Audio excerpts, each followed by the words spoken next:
Hola, soy Marcos, y vi con mis propios ojos cómo el hombre más rico de Madrid se reía de mi sobrino de 10 años, mientras su tesoro más preciado, una reliquia familiar valorada en millones, yacía muerta sobre un cojín de terciopelo. Mal sabía él que todo su orgullo y su legado dependían de ese niño al que acababa de ignorar con desprecio. ¿Alguna vez te has sentido invisible, justo en el momento en que sabías que tenías la única respuesta que importaba?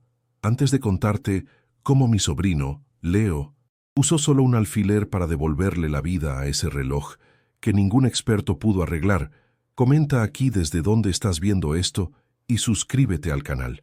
Créeme, no querrás perderte la cara de ese millonario y de su experto suizo cuando el corazón de esa joya imposible volvió a latir. La escena era casi irreal, sacada de una película sobre gente a la que le sobra el dinero y le falta el alma. Estábamos en el ático de don Ricardo Montenegro, un espacio minimalista en pleno barrio de Salamanca, con ventanales que mostraban todo Madrid a sus pies, pero nadie miraba la vista. Todas las miradas estaban clavadas en La Constelación, un reloj de bolsillo astronómico que era la joya de su colección, o mejor dicho, lo que quedaba de ella. El silencio era denso, pesado, solo roto por los murmullos de los invitados, un coro de buitres vestidos de gala que disfrutaban del fracaso ajeno. Mi padre, el supervisor de mantenimiento del edificio, me había pedido que lo acompañara para una pequeña reparación en la cocina, y allí nos quedamos atrapados, como fantasmas de servicio en medio de un funeral de lujo. El centro de atención, además del reloj roto, era Monsieur Dubois, un maestro relojero traído directamente desde Ginebra, la cumbre de la arrogancia vestida con un traje impecable. Llevaba horas rodeando la pieza con sus herramientas de alta tecnología, lupas digitales y sensores que parecían sacados de un laboratorio de la NASA. Finalmente, con un aire de falsa solemnidad, emitió su veredicto. Fallo catastrófico del muelle principal, sentenció con un acento que goteaba con descendencia. Irreparable aquí. Necesitará ser enviado a mi taller en Suiza. 1 año de trabajo, quizás más. El coste superará el 1.000.000 de euros. La cara de don Ricardo se descompuso. Era una humillación pública, un golpe directo a su ego y a su legado familiar, todo ello presenciado por sus mayores rivales. Mientras tanto, en un rincón, alejado de los focos y del drama, estaba Leo, mi sobrino, un niño de 10 años que apenas levantaba 1 metro del suelo, callado y con una mirada que parecía ver a través de las cosas. Se había quedado fascinado con el reloj desde que llegamos. Su abuelo, mi suegro, había sido un humilde pero brillante relojero de pueblo que le enseñó a escuchar las máquinas. Le decía que cada mecanismo tenía un latido, una voz propia que te contaba lo que le dolía. Y mientras el gran Monsieur Dubois miraba gráficos en una tablet, Leo simplemente observaba, con una calma, que contrastaba violentamente con el pánico y la tensión que se respiraba en el aire. Mi padre no paraba de lanzarle miradas de advertencia, aterrorizado de que el niño hiciera algo que nos costara el puesto.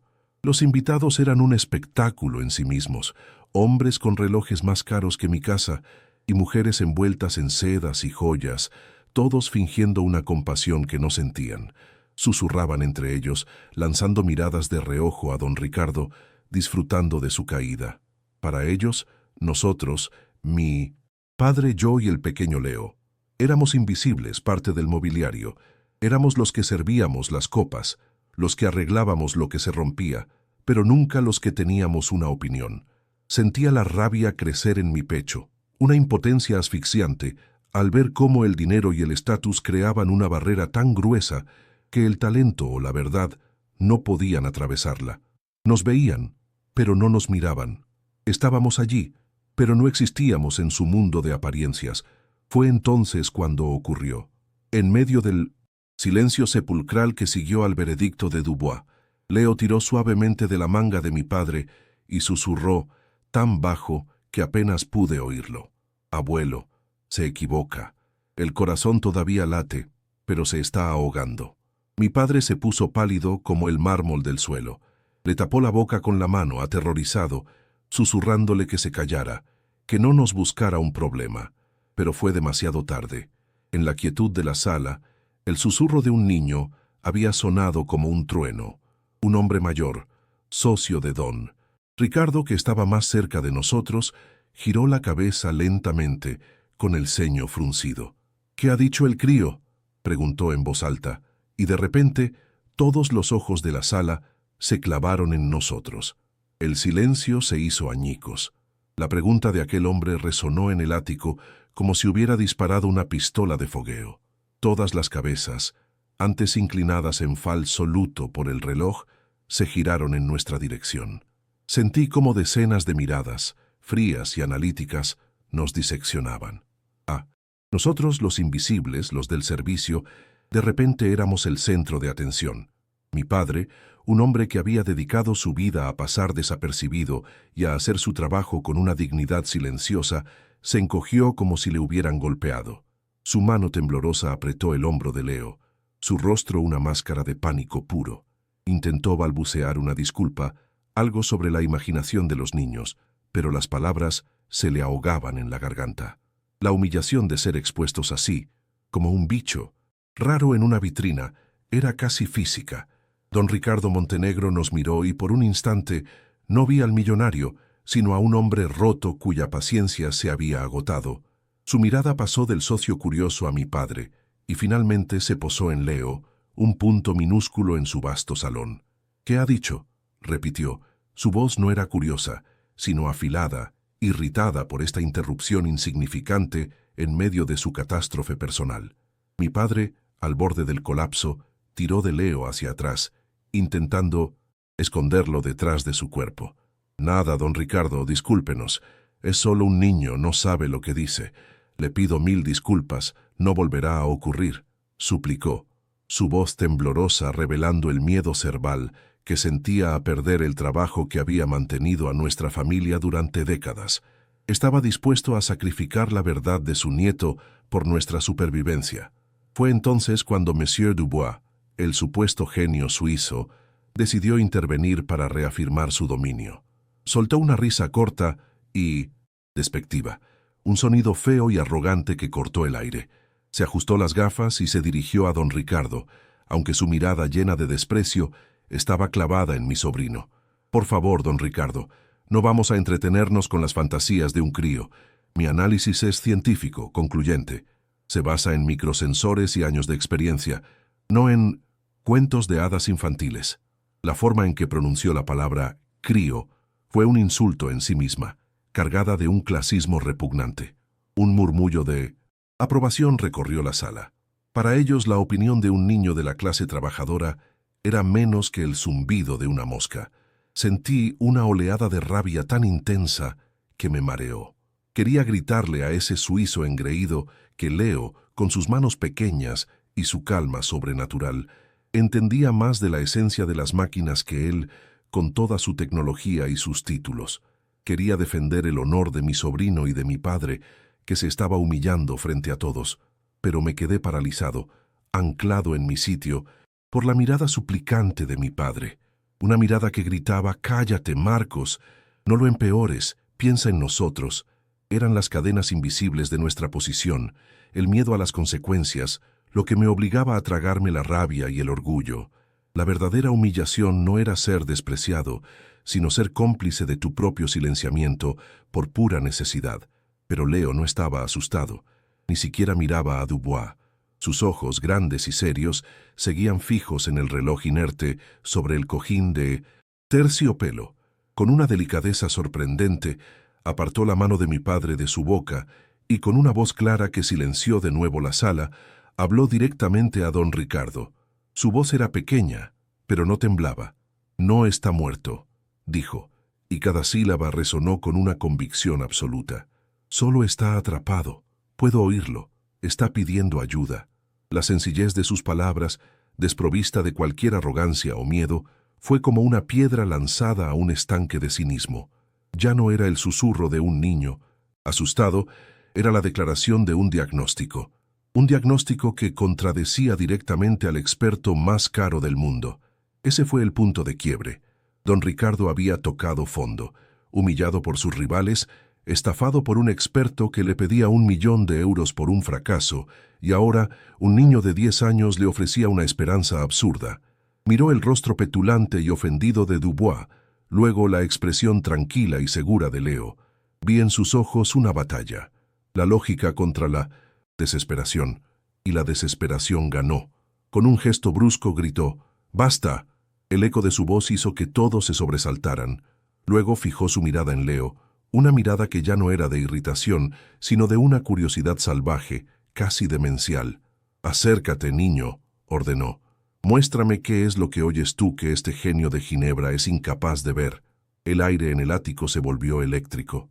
Monsieur Dubois se puso rojo de ira, balbuceando algo sobre la dignidad profesional y el ridículo de la situación.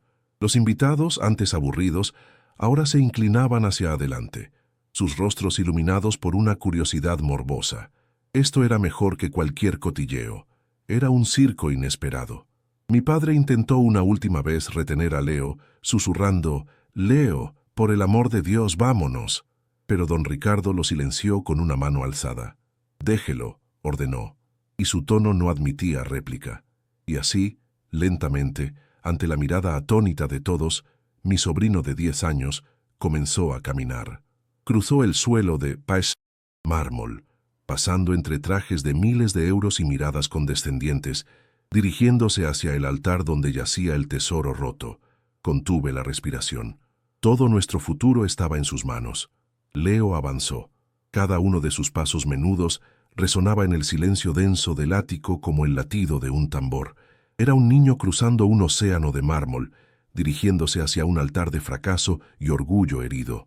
Los invitados, antes susurrantes, ahora estaban mortalmente quietos, sus rostros una mezcla de incredulidad y entretenimiento cruel. Vi a una mujer sofocar una risita detrás de su abanico. Vi a un hombre, rival de Montenegro, con una sonrisa de superioridad apenas disimulada. Mi padre había cerrado los ojos, incapaz de mirar, como si esperara el sonido de una ejecución. Yo sentía el sudor frío en mi nuca. Cada segundo se estiraba como una tortura, mientras mi pequeño sobrino, ajeno a todo, caminaba con la determinación de un profeta hacia su destino. Al llegar a la mesa de caoba, no tocó el reloj de inmediato. Se quedó de pie observándolo, con una quietud que era casi sagrada. Parecía estar estableciendo una conexión silenciosa, un diálogo que nadie más podía percibir. Monsieur Dubois resopló, impaciente, cruzándose de brazos como si presenciara un acto de brujería barata. Pero Leo no le hizo caso. Extendió su mano, pero no para agarrar la pieza, sino para flotar la palma a unos centímetros por encima del cristal, como si estuviera midiendo su temperatura, su aura. Era un gesto tan íntimo, tan personal, que contrastaba brutalmente con el análisis frío y tecnológico del experto suizo. En ese momento, entendí que Leo no estaba tratando de arreglar una máquina, estaba intentando sanar algo vivo. Entonces, hizo lo que su abuelo le enseñó. No sacó ninguna herramienta, no usó ninguna lupa. Simplemente cerró los ojos. Inclinó la cabeza, acercando su oreja al reloj de oro, casi rozándolo con la mejilla. La sala entera contuvo la respiración. ¿Qué demonios estaba haciendo? Se quedó así, inmóvil, durante lo que pareció una eternidad. Solo se oía el zumbido del aire acondicionado y el latido de mi propio corazón en mis oídos. Era la imagen más surrealista que había visto nunca. Un niño de 10 años, con los ojos cerrados, escuchando el alma de un tesoro de millones de euros en medio de un círculo de cínicos millonarios. Un murmullo de burla empezó a crecer entre los invitados, pero se extinguió de inmediato. Fue Monsieur Dubois quien rompió el hechizo. Su paciencia, ya frágil, se hizo añicos. «Esto es un circo, Ricardo», exclamó, su voz temblando de indignación. «He dedicado 40 años de mi vida a la alta relojería. He estudiado con los mejores, he construido piezas para la realeza. ¿Y ahora vamos a permitir que un niño juegue a ser mago con una pieza de museo? Es un insulto a mi profesión, a la ciencia y al sentido común». Su rostro estaba congestionado por la rabia. Una vena palpitaba en su sien. Señaló a Leo con un dedo tembloroso. «Dígale que se Aparte de ahí ahora mismo antes de que cause un daño verdaderamente irreparable. Su arrebato era el grito de un hombre cuyo estatus se veía amenazado por lo incomprensible. Pero don Ricardo no se movió.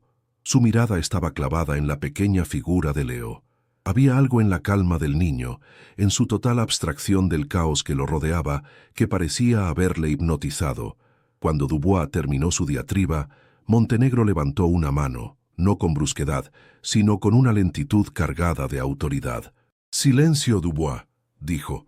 Su voz era un susurro grave pero cortante como el cristal. «Usted y su ciencia ya han emitido un veredicto de muerte. Me ha costado 1.000.000 de euros escuchar que no hay esperanza. Este niño, al menos, me está ofreciendo un milagro por el precio del silencio. Déjele terminar». En sus ojos ya no había lógica, solo la fe ciega del náufrago que se agarra a una tabla en medio de la tormenta. Leo abrió los ojos. Parecía no haber oído nada de la discusión. Su mirada era lúcida, enfocada. Se giró hacia don Ricardo, ignorando por completo al furioso experto suizo. Con una voz que no admitía duda, dijo: «El problema no está en el motor. Todos miran el motor». Luego, con su dedo índice, señaló una de las minúsculas estrellas de platino incrustadas en la esfera azul del reloj, una que parecía puramente decorativa. «Está aquí. Esta estrella no es un adorno. Es el contrapeso de un pivote de escape secundario. Está atascada». La precisión técnica de sus palabras dejó a todos helados, y entonces hizo su petición. «Necesito un alfiler y una gota de aceite de cronómetro, del más fino que tenga». Un alfiler y una gota de aceite. La petición era tan simple, tan ridículamente mundana en un entorno de lujo y alta tecnología, que provocó una nueva ola de desconcierto. ¿Un alfiler para arreglar una obra maestra de la ingeniería? Sonaba a un chiste. Don Ricardo, sin embargo, reaccionó como si le hubieran pedido la llave de una caja fuerte. Se giró hacia su mayordomo, un hombre mayor y rígido como una estatua. «Consíganle al niño lo que pide. ¡Ahora!», ordenó con una urgencia febril. El mayordomo, atónito, salió corriendo de la sala, provocando un revuelo entre el personal de servicio. La búsqueda de un simple alfiler se convirtió en una misión de Estado. La tensión en el ático era insoportable. Todo el orgullo, la fortuna y el legado de la familia Montenegro pendían de la punta de un alfiler en las manos de un niño. El mayordomo, un hombre llamado Julián, que llevaba sirviendo a la familia Montenegro desde antes de que yo naciera, pareció recibir una descarga eléctrica. Salió disparado del salón con una urgencia que nunca le había visto, como si la vida de don Ricardo dependiera de encontrar un alfiler. La escena era de un absurdo casi cómico, el destino de una fortuna y un legado familiar, suspendido por la búsqueda de un objeto que valía menos de 1 céntimo. Mientras Julián desaparecía por los pasillos, el resto de nosotros nos quedamos congelados en ese limbo de expectativa. Se podía oír el murmullo nervioso de la tela de los vestidos, el tintineo de un cubito de hielo en un vaso olvidado. Todo el universo de lujo y poder de Madrid se había detenido para esperar un alfiler. Monsieur Dubois, sin embargo, no podía soportar más la afrenta. Se acercó a don Ricardo, su rostro una máscara de furia contenida y humillación profesional. «Ricardo, por favor, detén esta locura», siseó, su voz baja y cargada de veneno. «Esto no es serio. Es un espectáculo bochornoso. Estás permitiendo que un mocoso sin ninguna formación profane una obra maestra de la relojería. Cada segundo que pasa bajo sus manos es un riesgo. ¿Qué dirá la comunidad de coleccionistas? ¿Qué diré yo cuando me pregunten cómo permití que un niño con un alfiler se acercara a la constelación? Estás destruyendo tu propia reputación y la mía». Su argumento no era por la seguridad del reloj, sino por la salvaguarda de su propio ego inflado, que ahora se desangraba en público. Don Ricardo ni siquiera lo miró. Sus ojos, inyectados en sangre por la falta de sueño y el estrés, permanecían fijos en Leo. Cuando Dubois terminó su súplica desesperada, Montenegro respondió con una voz gélida que pareció bajar la temperatura de la habitación varios grados. «Usted ya tuvo su oportunidad, Monsieur Dubois. Tuvo sus sensores, sus gráficos y su veredicto de 1.000.000 de euros. Fracasó. Me dijo que estaba muerto». Hizo una pausa, dejando que el peso de sus palabras aplastara al suizo. Este niño, con su alfiler y su silencio, es lo único que me queda, así que le sugiero que se calle y observe. Quizás, si presta atención, incluso usted podría aprender algo esta noche sobre la diferencia entre el precio de las cosas y su verdadero valor. La humillación pública de Dubois silenció cualquier posible protesta. Los invitados, que momentos antes contenían la risa, ahora observaban con una fascinación casi clínica. La atmósfera había cambiado. Ya no era un chiste. Era un duelo entre la vieja guardia de la experiencia certificada y la intuición inexplicable de un niño. Se inclinaban hacia adelante en sus sofás de diseño, sus copas de champán olvidadas en las mesas. Vi a dos hombres, conocidos por ser los mayores rivales de Montenegro en los negocios, intercambiar una mirada de puro asombro. Nadie parpadeaba. Estaban presenciando algo que contarían durante años, el momento en que el imperio de Ricardo Montenegro se jugó a la carta más improbable de todas, la carta de un niño del servicio. Mi padre, a mi lado, había envejecido 10 años en 10 minutos. Sus manos, normalmente firmes y capaces, temblaban sin control. Murmuraba algo ininteligible, una mezcla de oraciones y súplicas. Lo miré y sentí una punzada de dolor y orgullo. Estaba aterrorizado no por el reloj, sino por Leo. Temía la humillación que sufriría su nieto si fallaba, el castigo que recaería sobre nuestra familia. Pero bajo ese miedo, vi un destello de maravilla. Veía a su nieto, su pequeño Leo, dominar una habitación llena de los hombres más poderosos del país, con nada más que su calma y convicción. Estaba atrapado entre el instinto de protegerlo y el asombro de verlo volar. Y yo, a su lado, sentía que mi corazón iba a salirse del pecho, esperando el veredicto. Justo en ese momento, el mayordomo Julián regresó, casi sin aliento. No traía un simple alfiler. En sus manos extendidas, sobre un cojín de terciopelo rojo que normalmente se usaba para presentar joyas, descansaba un alfiler de oro con cabeza de perla, sacado del joyero personal de la difunta esposa de don Ricardo. A su lado, un minúsculo frasco de cristal, casi como el de un perfume caro, que contenía un aceite ambarino. Era el aceite de cronómetro más puro y caro del mundo, reservado para los mecanismos más delicados. La presentación era tan solemne, tan ridículamente formal, que la tensión se disparó a niveles insoportables. Eran las herramientas más humildes presentadas con la pompa de una coronación. Leo recibió los objetos sin la menor vacilación. Tomó el alfiler de oro con la misma naturalidad con la que habría cogido un lápiz. Su mano no temblaba. Ignoró el oro y la perla y con una concentración de cirujano examinó la punta metálica bajo la luz, girándola lentamente para asegurarse de que era perfectamente afilada y no tenía imperfecciones. Luego, desenroscó el pequeño frasco de aceite sin derramar ni una migra. La sala entera estaba en silencio absoluto. Podría haberse oído caer el alfiler que sostenía. Todas las miradas, las de los millonarios, las del experto suizo, las de mi padre y la mía, estaban clavadas en sus pequeñas manos. El destino de la constelación estaba a punto de decidirse. Con una delicadeza que contradecía su edad, Leo sostuvo el alfiler de oro entre el pulgar y el índice, como si fuera un instrumento quirúrgico. Su otra mano sostenía el frasco de aceite con una firmeza que parecía imposible para un niño. Todo su ser estaba concentrado en la esfera del reloj, ignorando por completo el mecanismo principal, el motor que había sido el foco de toda la atención y el análisis de Dubois. Su mirada estaba fija en esa pequeña estrella de platino, un detalle que para todos los demás era simplemente un adorno sin importancia. En esa sala llena de riqueza y poder, el objeto más valioso no era el reloj, sino la concentración absoluta de un niño que veía lo que nadie más podía. La tensión era tan densa que se podía cortar con un cuchillo. El futuro de todos nosotros pendía de la punta de ese alfiler. Se inclinó sobre la mesa, su rostro a escasos centímetros del cristal. Su voz, de nuevo clara y sin titubeos, rompió el silencio sepulcral. El abuelo decía que a veces las máquinas no se rompen, solo se cansan, y se cansan por algo muy pequeño, algo que no se ve. Señaló la estrella con la punta del alfiler.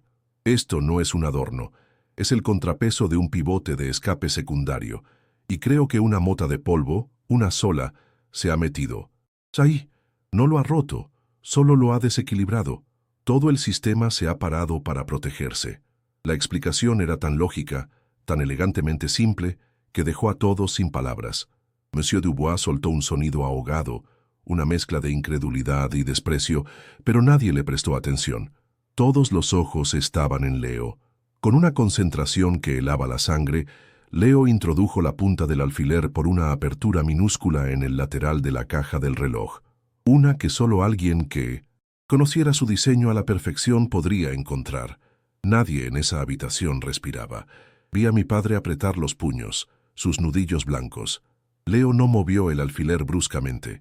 Lo deslizó con una suavidad milimétrica, guiado por una intuición que iba más allá de la vista. Durante un segundo eterno no pasó nada. Luego, con un movimiento casi imperceptible de su muñeca, rozó el pivote de la estrella.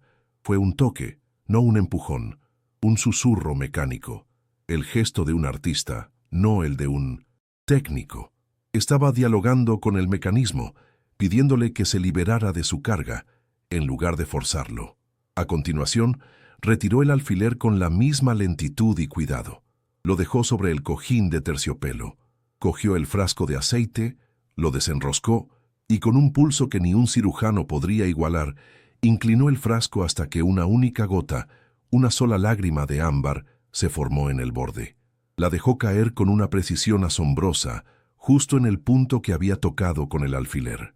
La gota de aceite se deslizó por el diminuto engranaje, cubriéndolo con una película dorada y brillante. Era un ritual de sanación, un acto de fe en la mecánica pura. Había limpiado la herida y ahora aplicaba el bálsamo. Cumplida su tarea, Leo se echó hacia atrás con las manos a los lados y esperó. Su trabajo estaba hecho. Ahora todo dependía del corazón de la máquina. Y entonces, nada, absolutamente nada. El segundero permaneció inmóvil, congelado en el tiempo.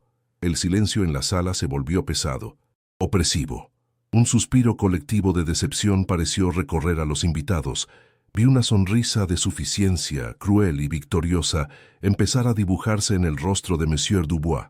Mi padre bajó la cabeza, derrotado, y sentí cómo la esperanza que había florecido en mi pecho se marchitaba y moría en un instante. Había sido una fantasía, un sueño bonito pero imposible. La realidad, fría y brutal, nos golpeaba en la cara. El niño había fallado. La humillación que se cernía sobre nosotros iba a ser legendaria. Cerré los ojos preparándome para la tormenta de burlas y desprecio que estaba a punto de desatarse. Pero justo cuando el veredicto de fracaso parecía sellado, se oyó un clic, suave, metálico, perfecto. Un sonido tan nítido y limpio que resonó en el silencio del ático como el primer latido de un corazón recién nacido. Todos abrimos los ojos de golpe, y lo vimos. El segundero, esa fina aguja de oro azulado que había estado muerta durante una semana, tembló una vez.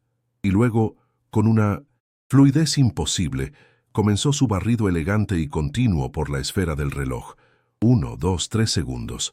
El movimiento era perfecto, silencioso, hipnótico. La constelación estaba viva.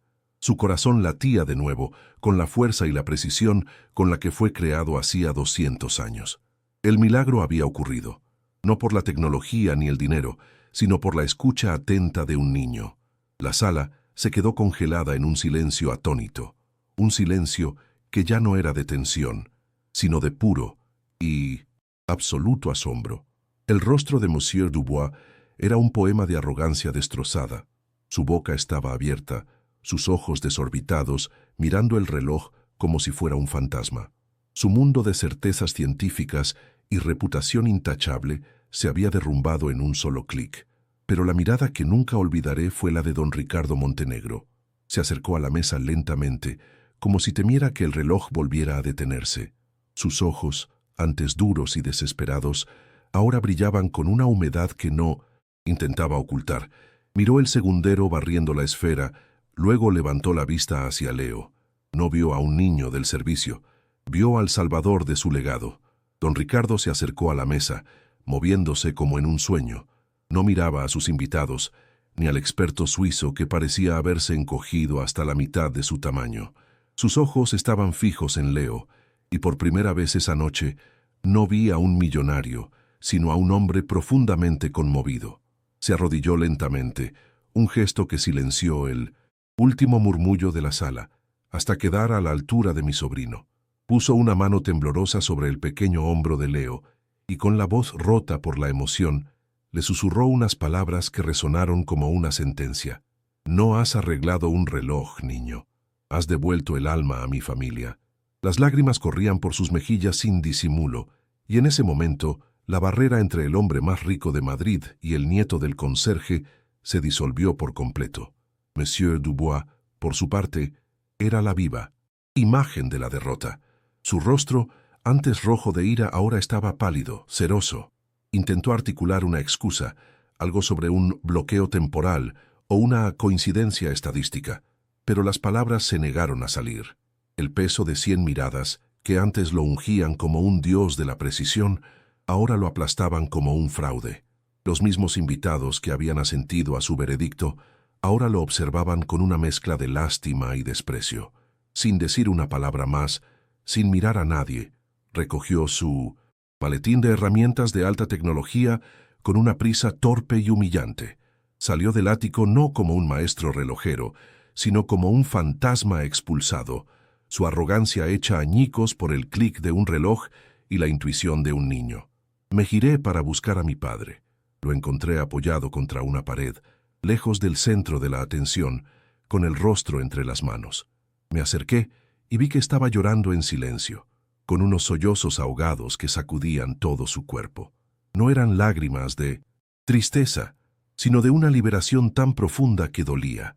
Era el miedo de décadas, la ansiedad acumulada de una vida de servicio y de saber cuál era su lugar, desvaneciéndose en un instante. Era el orgullo abrumador por su nieto, que acababa de demostrar que el valor no se mide en euros ni en títulos. Puse mi brazo sobre sus hombros y nos quedamos allí, 2 generaciones de hombres invisibles, viendo cómo la tercera reescribía las reglas de nuestro mundo. La tensión se había roto, y en su lugar solo quedaba un asombro puro y tembloroso. Don Ricardo se puso en pie, y sin soltar el hombro de Leo se dirigió a mi padre. «Señor López», dijo con una nueva voz, firme y llena de respeto. «Su nieto posee un don que el dinero no puede comprar, ni la ciencia puede replicar. Es un arte que creía perdido». Hizo una pausa mirando a su alrededor. Una recompensa económica sería un insulto a lo que ha hecho esta noche. En su lugar, si usted y él me lo permiten, quiero ofrecerle algo más. Quiero ser su mecenas. Quiero darle acceso a mi taller, a mi colección, a los mejores maestros que sí entiendan su lenguaje. Quiero asegurarme de que este talento no se pierda nunca. La oferta dejó a mi padre sin palabras, con la boca abierta, incapaz de procesar que el futuro de su nieto acababa de cambiar para siempre. Con el reloj latiendo suavemente en su mano, don Ricardo se giró hacia sus invitados, que permanecían de pie, mudos. Levantó la joya resucitada para que todos la vieran. «Esta noche», comenzó, su voz resonando con una claridad solemne, «hemos sido testigos de algo importante. Se nos ha recordado que los problemas más complejos no siempre se resuelven con las herramientas más caras o las voces más altas». Su mirada se posó un instante en la puerta por la que había desaparecido Dubois y luego volvió a Leo. «A veces, la solución la tiene aquel que simplemente tiene la paciencia y la humildad de escuchar lo que está roto. Aprendamos esta lección». Nadie aplaudió. El silencio era más elocuente que cualquier ovación. Era un silencio de respeto, de asombro y, para algunos, de profunda vergüenza. Esa noche no terminó la historia, la empezó. Leo no volvió a ser el niño invisible del rincón. Se convirtió en una especie de leyenda silenciosa en esos círculos de lujo. Fiel a su palabra, don Ricardo se convirtió en su mentor, y mi sobrino pasó los siguientes años no en la portería del edificio, sino en un taller increíble, rodeado de las maravillas mecánicas más complejas del mundo, aprendiendo y enseñando a su vez. Nuestra vida cambió, no tanto por el dinero que también llegó, sino por la dignidad, El miedo con el que mi padre había vivido toda su vida fue reemplazado por un orgullo sereno. Y yo, cada vez que veo a alguien ser subestimado, recuerdo esa noche en el ático y sonrío, porque sé que los corazones más fuertes a menudo laten en los lugares más inesperados. Si conoces a alguien que necesita escuchar este mensaje de autoconfianza, por favor, comparte este vídeo con esa persona. No te olvides de suscribirte para más historias sobre encontrar tu propio camino, incluso cuando no es el que los demás esperan. Gracias por escuchar. La noche en que volvimos a casa, el silencio en el coche era más denso que el del ático. Mi padre conducía con las manos aferradas al volante, pero ya no con tensión, sino como si estuviera sujetando algo precioso que pudiera romperse. De vez en cuando, miraba por el retrovisor a Leo, que se había quedado dormido en el asiento trasero, con la cabeza apoyada en la ventanilla, tan ajeno a la magnitud de lo que había provocado, como si solo hubiera resuelto un acertijo en un libro. Fue la primera vez en mi vida que vi a mi padre sonreír sin motivo aparente. Una sonrisa pequeña, casi secreta, dirigida a la oscuridad de la carretera. En ese silencio, entendimos que no volvíamos a casa siendo los mismos. El miedo, ese compañero constante de nuestra familia, se había quedado atrás, en aquel suelo de mármol. Con el sino vecinos. Tiempo. He reflexionado mucho sobre la lección de esa noche, y no se trata solo de la arrogancia frente a la humildad, es algo más profundo. Se trata de cómo definimos el conocimiento. Monsieur Dubois, con toda su ciencia y sus sensores, buscaba un fallo en el sistema, un error lógico en la máquina. Leo, en cambio, buscaba un desequilibrio, una falta de armonía. Su abuelo no le enseñó a reparar máquinas, le enseñó a escucharlas, a entender que, como los seres vivos, necesitan equilibrio para funcionar. El experto veía un conjunto de piezas rotas. Mi sobrino vio un corazón cansado que solo necesitaba un pequeño gesto para volver a latir con fuerza. La tecnología nos da respuestas, pero solo la empatía nos permite hacer las preguntas correctas. Ese evento no solo cambió el futuro de Leo, sino que redefinió nuestro presente. Mi padre empezó a caminar más erguido por los pasillos de aquel edificio. Ya no era solo el hombre de mantenimiento, era el abuelo del niño que había devuelto la vida a la constelación. La gente lo miraba diferente, con una mezcla de curiosidad y respeto. Y yo dejé de pedir permiso para existir. Aprendí que la verdadera autoridad no viene de un título o de una cuenta bancaria, sino de la verdad que llevas dentro. Comencé a ver el mundo no como una jerarquía de poder, sino como una colección de talentos ocultos, de voces silenciosas que solo esperan el momento adecuado para hacerse oír, para demostrar que la solución más brillante puede venir del lugar más inesperado. Hace un par de años, visité a Leo en el taller que don Ricardo construyó para él, un santuario de cristal y acero lleno de las herramientas más sofisticadas que uno pueda imaginar. Pero lo encontré en un rincón, con un viejo cronómetro de barco desmontado sobre un paño de lino, limpiando una minúscula pieza con un palillo de madera. No había cambiado. Seguía teniendo esa calma sobrenatural, esa concentración que parecía detener el tiempo a su alrededor. Don Ricardo estaba a su lado, no como un mecenas, sino como un aprendiz observando en silencio. En ese momento, comprendí que el verdadero milagro no fue que Leo arreglara el reloj, sino que el mundo, por una vez, se detuvo lo suficiente para escucharlo. Quizás esta historia te resulte familiar, no por los relojes o los millonarios, sino por esa sensación de tener una verdad en tus manos mientras el mundo insiste en que estás equivocado. Todos tenemos un latido interior, una intuición que los expertos y las voces altas a menudo intentan desacreditar. La lección más grande que me dejó esa noche es que no debes esperar a que te den permiso para creer en ti mismo. Si esta historia ha tocado una fibra sensible en ti, si alguna vez te has sentido como Leo en una habitación llena de escépticos, entonces este espacio es también para ti. Suscríbete para seguir compartiendo relatos sobre el poder que se esconde donde nadie más se atreve a mirar. Y, por favor, comparte esto con quien necesite recordar el inmenso valor de su propia voz.